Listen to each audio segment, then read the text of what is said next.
for 10 minutes. Mr. Chairman, Dr Douglas s'est engagé dans de nombreuses pistes pour faire diversion. has pulled so many red herrings. Je ne sais pas laquelle je devrais suivre. Voyez-vous, il a soulevé beaucoup de questions qui n'ont rien à voir avec le débat de ce soir.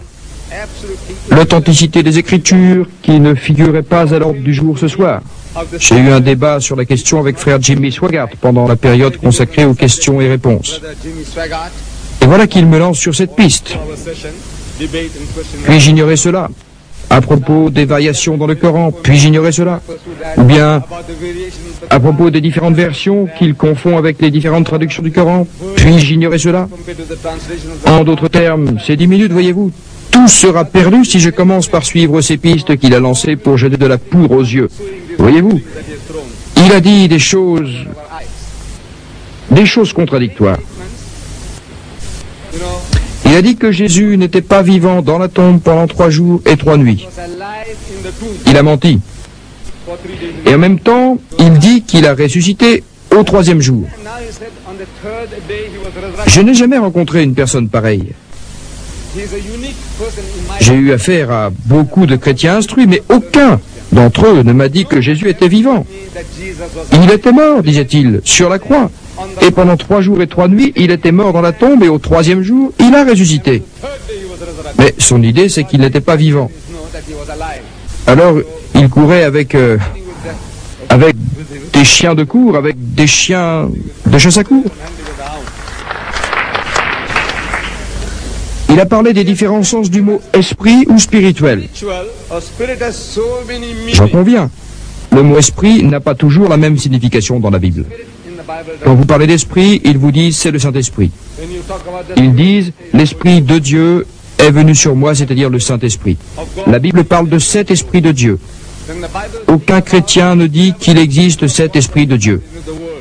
No Christian said they Voyez-vous, Holy Ghost. l'Évangile selon Jean nous dit que celui qui est né de l'Esprit est Esprit et celui qui est né de la chair est chair. Is spirit, and he that is born of the flesh. Cela ne correspond pas avec les propos de Jésus. Il y a différentes choses à des niveaux différents et elles ont des significations différentes. Mais pourquoi frère Douglas a omis de dire que les mots mort et mourir ont aussi plusieurs sens dans la Bible? Died also have Le mot mort ne veut pas dire nécessairement mourir, dans le sens que l'âme se sépare du corps. sense that the man, his soul Vous voyez, dans la Genèse, le premier livre de la Bible, Dieu Tout-Puissant met en garde Adam. Il lui dit, tu ne devras pas manger du fruit d'un certain arbre, car le jour où tu en mangeras, tu mourras à coup sûr. eaters thereof. Et pourtant, Adam vécut 930 ans. Adam lived for 900 Les hommes instruits de l'Église interprètent cela en disant, non, c'est une mort spirituelle. says no. Spirituellement, Adam est mort, mais physiquement, il a vécu 930 ans. He lived for 900. Je suis d'accord avec eux. Pourquoi une telle explication ne serait-elle pas valable dans le cas de Jésus? Be given in the case of Jesus. Vous parlez du Fils prodigue. Dans vos prêches aux fidèles, vous parlez du Fils prodigue, celui qui demande à son Père la part de bien qui lui revient. The one who had asked for Il part pour un pays lointain et dissipe son bien avec une mauvaise compagnie. Après avoir tout dépensé en menant une vie de débauche avec de la mauvaise compagnie, il décide de rentrer chez lui. Quand le Père, qui représente Dieu, aperçoit son Fils prodigue, il dit « Mon fils que voilà était mort turning, et il est revenu à la vie. my son was dead, Il était perdu now alive. et il est retrouvé. Lost is Pourquoi why ne the nous avoir pas dit que cette mort signifiait une séparation entre le Fils et le Père? Expliquez-leur que la séparation n'est pas la mort, that is separation? car le Fils n'est pas mort. Because the Adam n'est pas mort pendant 930 ans. had never died for 930 years. So it's separation. C'est donc une séparation, une séparation, une séparation. La mort veut dire aussi une séparation. Translate or explain Pourquoi n'expliquez-vous pas que la mort de Jésus était aussi une séparation avec Dieu? Parce que vous lisez dans vos Écritures et non dans le Coran. Nous parlons de vos Écritures. talking about your record Expliquez vos Écritures comme elles sont dans votre langue. are in your own language. Voyez-vous, You see, Jésus, quand il était sur la croix, cried out, aurait appelé à haute voix et dit « Eli, Eli, lama sabachthani » which means, ce qui veut dire « Père, Père, pourquoi m'as-tu abandonné ?» why hast thou forsaken me? C'est quoi, ce abandonné? Adam was forsaken by God. Adam fut abandonné par Dieu. The son prodigal Et vous avez dit departed from his father, qu'il était mort? was dead. Le fils prodigue s'est séparé de son père et vous avez dit qu'il était mort? Jésus-Christ dit lui-même qu'il était séparé de Dieu et il est mort? C'est une mort spirituelle. Mais la mort dont vous parlez est une mort physique. Il est mort physiquement. Il a donné sa vie, son âme s'est séparée de son corps, c'est une mort physique. Et pourtant, vous dites qu'il était resté vivant durant ces 3 jours.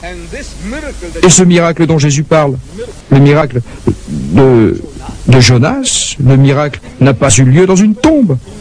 Dans une tombe, dites-vous, pendant 3 jours et 3 nuits. Qu'y a-t-il de miraculeux dans cela? Vous enfermez un homme dans une cave, dans une tombe, pendant 3 jours et 3 nuits. Où est le miracle? Vous l'enfermez pendant 3 semaines, ça n'a rien de miraculeux. Le miracle, c'est lorsque vous vous attendez à ce qu'il meure, mais il ne meurt pas. Ça, c'est un miracle. Et de ce point de vue, tous les chrétiens disent que Jésus était mort pendant 3 jours et 3 nuits. Jonas était vivant pendant 3 jours et 3 nuits. Et donc, la prophétie de Jésus ne s'est pas réalisée. Crucifié. Que signifie le mot crucifié, me demandiez-vous? Crucifié veut dire tuer. Tuer en attachant ou en fixant quelqu'un sur la croix. Si quelqu'un est attaché sur une croix, les journaux citent plusieurs cas de crucifixion. Les Philippiens. Ils disent 13 Philippiens se sont fait crucifier à l'exemple du Christ. 13 Philippiens. À chaque Pâques, des douzaines de Philippiens se font crucifier aux Philippines. Des douzaines. Je suis sûr que vous avez dû lire cela dans les journaux. Ce qui se passe en fait, c'est que la personne est attachée ou fixée par des clous sur la croix, mais quand on le descend, il est encore vivant. Et il s'en va en fumant une cigarette. Dans votre langue, il n'y a pas un mot, il n'y a pas un verbe. Dans votre langue, pour décrire cela, qu'un homme fut attaché à la croix. Comment dites-vous? Crucifié? Vous dites crucifié, d'accord, mais l'homme est encore vivant. Que s'est-il passé? A-t-il été crucifié? 20 ans plus tard, quelqu'un vient nous apprendre que le même homme est mort. Il a eu un accident et il est mort. Comment dites-vous alors? Il a été crucifié ou pendu ou descendu d'un coup de pistolet ou noyé? Comment dites-vous? Vous n'avez pas un mot dans votre langue. Le problème vient du fait que votre langue manque de mots appropriés pour expliquer cette situation. Quand un homme est attaché à la croix et ne meurt pas, comment appelez-vous cela?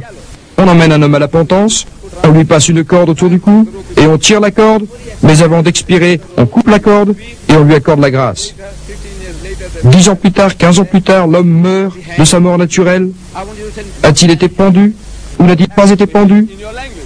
Dans votre langue, vous n'avez pas un mot pour cela. Vous n'avez pas un mot dans votre langue pour décrire une telle situation. Pas un verbe pour expliquer ce qui s'est passé. Vous ne pouvez donc pas dire qu'il a été pendu. Vous ne pouvez pas dire qu'il a été crucifié. Et pourtant, on utilise maintenant une méthode qui s'appelle le coma réversible. Et vous, les gens disent alors, il est mort. Il est mort. Il a été crucifié. Il est dans un coma réversible. Eh bien, j'ai trouvé un mot pour sauver la chrétienté de sa misère.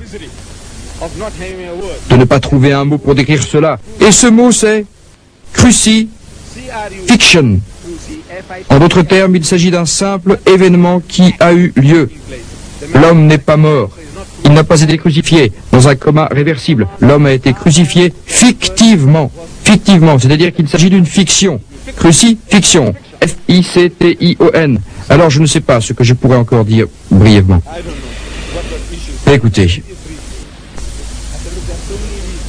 il y a de nombreuses raisons qui nous laissent croire que le Christ n'a pas été crucifié. Et cela, d'après vos propres écritures. Dans le livre intitulé Les Actes des Apôtres, chapitre 1, verset 3, on dit « Il a donné, après sa prétendue crucifixion, il a donné de nombreuses preuves certaines qu'il était vivant. » V-I-V-A-N-T, vivant. Il a donné des preuves qu'il était vivant.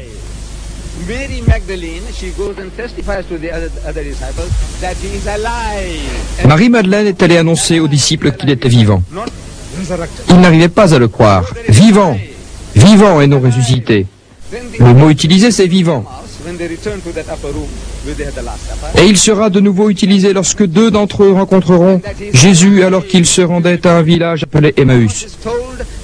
Ils retournèrent alors à cette pièce d'en haut où ils avaient pris le dernier repas avec lui et annoncèrent aux autres qu'il était vivant.